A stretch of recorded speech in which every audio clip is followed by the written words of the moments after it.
আসসালামু আলাইকুম। আপনারা যেখান থেকে আমাদের এই টিউটোরিয়ালটি দেখছেন আপনাদের সবাইকে জানাচ্ছি আন্তরিক শুভেচ্ছা এবং অভিনন্দন। আজকে আমরা কাস্টম ভিউ সম্পর্কে আলোচনা করব। সো কাস্টম ভিউটা কী কাজে আসে সেটাকে আমরা জেনে নিই। এই যে আমার সামনে যে ওয়ার্কশিটটি রয়েছে এটা আমি নিজে তৈরি করেছি। তো আমি নিজেরা তৈরি করেছি তাই এটা সব কিছুই তো আমি দেখতে পাচ্ছি, আমার ইচ্ছা মতো আমি এডিট করতে পারছি। কিন্তু আমি যখন মনে করুন এই ওয়ার্কশিটটা প্রেজেন্টেশনের জন্য নিয়ে যাব, তখন এখানে যতগুলো রো রয়েছে বা সেল রয়েছে আমি কিন্তু সব কিছু আমার প্রেজেন্টেশন আমার ক্লায়েন্টদেরকে দেখাবো না। এখান থেকে অনেক কিছু কনফিডেন্সিয়াল তথ্য থাকে যেগুলো আমাদেরকে হাইড করতে হয়। তো কীভাবে আমরা প্রেজেন্টেশনের জন্য এটাকে তৈরি করব, কিছু নির্দিষ্ট সেল আমরা আমাদের ক্লায়েন্টকে দেখাবো এবং তারপরে মনে করেন আমার ম্যানেজারকে আমার এই এক্সেলে যে শিটটা আছে সেটা দেখাতে হবে। তো ম্যানেজারকেও আমরা পুরো সেলের সব ইনফরমেশন দেখাবো না, সেখান থেকেও কিছু হাইড করে রাখবো। সো এটাকেই বলেই কাস্টম ভিউ। অর্থাৎ আমাকে 3টা শিট তৈরি করার প্রয়োজন নেই, আমি একটা শিটই জাস্ট সাজিয়ে রাখবো, কাকে কতটুকু দেখাতে হবে সেটা আমি আমার এক্সেলকে বুঝিয়ে দিব। তো সেই কাজটা আমরা কীভাবে করব, এই যে এন্টায়ার যে শিটটা রয়েছে এটা পুরোটাই আমি যেহেতু নিজে তৈরি করেছি আমি এটা দেখতে পারবো, এডিট করতে পারবো। সেটা আমি এক্সেলকে সবার আগে বলবো যে এন্টায়ার যে শিটটি রয়েছে এটা শুধুমাত্র আমি দেখতে পারবো। সেজন্য আমি প্রথমে আমার এখান থেকে ভিউ ট্যাবে যাব। ভিউ ট্যাবে যাওয়ার পরে দেখেন এখানে অপশন রয়েছে কাস্টম ভিউ, এটাতে ক্লিক করব। ক্লিক করার পর এরকম একটা ড্রপ ডাউন বক্স ওপেন হবে। দেখুন এখানে লেখা রয়েছে অ্যাড। আমি অ্যাড অপশনে ক্লিক করব, তখন আমাকে নাম লিখতে বলছে, আমি এখানে লিখে দিব অ্যাডমিন।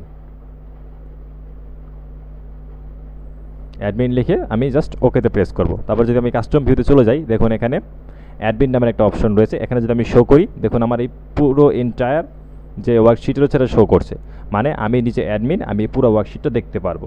এখন আসা যাক, ধরুন আমি এটা এক্সেলটা যখন নিয়ে আমি প্রেজেন্টেশনে যাব, সো প্রেজেন্টেশনে আমি এই যে আমার এখানে যে ফার্স্ট 3 লেটার যে কলামটা রয়েছে এটা আমি আমার ক্লায়েন্টদেরকে দেখাতে চাই না। সো এটা আমি হাইড করলাম। তারপরে ধরুন আমার এখানে এই যে পজিটিভ ফিডব্যাক যে কলামটা রয়েছে, positive feedback, star, customer, first name, last name, এগুলোকে আমি সব হাইড করতে চাই। সো আমি সবগুলো কলাম সিলেক্ট করব, সিলেক্ট করে জাস্ট হাইডে ক্লিক করব। আমি শুধুমাত্র এই এতটুকু ইনফরমেশন আমার প্রেজেন্টেশনে দেখাতে চাচ্ছি আমার ক্লায়েন্টদেরকে। সো আমি জাস্ট আবার আমার এখান থেকে ভিউ ট্যাবে যাব। ভিউ ট্যাবে যাওয়ার পরে কাস্টম ভিউ লেখাতে ক্লিক করব। আমি এখানে আবার অ্যাড অপশনে ক্লিক করব এবং এখানে আমি লিখব জাস্ট ক্লায়েন্ট লিখে আমি এখানে ক্লায়েন্টটা লিখে আমি জাস্ট ওকেতে প্রেস করব। এখন দেখেন আমার কাস্টম ভিউতে দুটো অপশন অ্যাড হয়েছে, একটা আমার অ্যাডমিন, একটা ক্লায়েন্ট।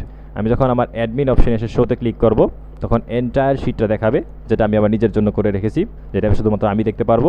আবার কাস্টম ভিউতে যে আমি যখন ক্লায়েন্টে যে শোতে ক্লিক করব তখন আমি যে আমার ক্লায়েন্টের জন্য যে শুধু এতটুকু ইনফরমেশন রেখেছি তার এতটুকু দেখতে পারবে।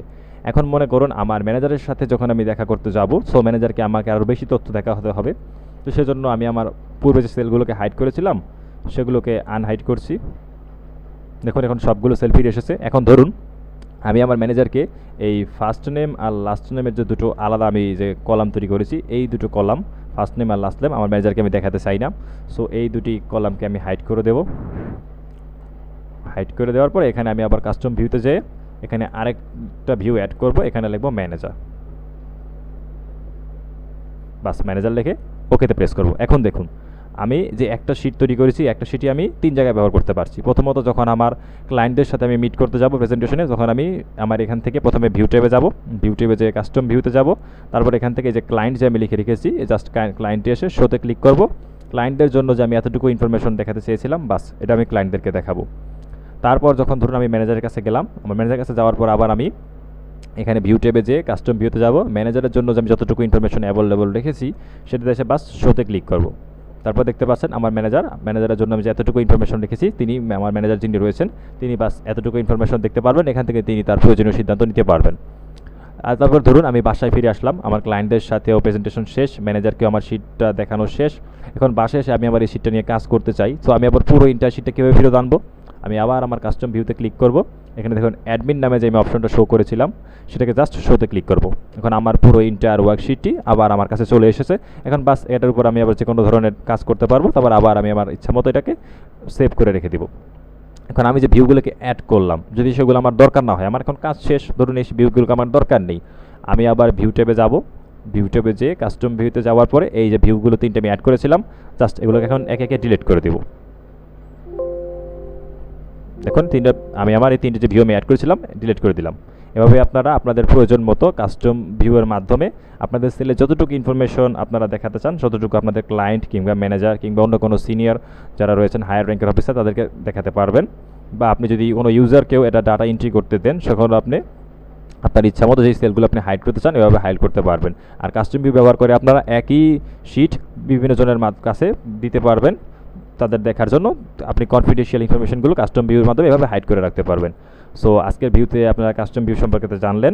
দেখা হবে আগামী টিউটোরিয়ালে অন্য নতুন কোনো টপিক নিয়ে। সে পর্যন্ত ভালো থাকবেন, সুস্থ থাকবেন। এতক্ষণ পর্যন্ত আমাদের সাথে থাকার জন্য আপনাদের সবাইকে ধন্যবাদ।